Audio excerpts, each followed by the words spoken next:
Hello viewers, আসসালামু আলাইকুম। আপনারা সবাই কেমন আছেন? আমিও ভালো আছি। আজকে কি রান্না করলাম এটাই থাকছে।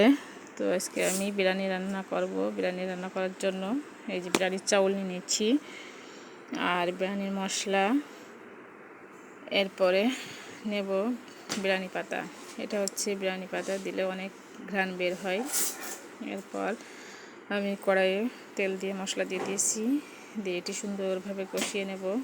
নিয়ে একটু লাল লাল হয়ে গেলে এর ভিতরে ঝালের গুঁড়ো, হালকা একটু হলুদ আর বিরিয়ানির মশলা এগুলা দিয়ে একটু নেড়ে নেব।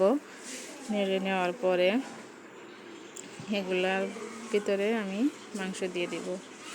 মাংস দিয়ে একটু নাড়াচাড়া করে নেব।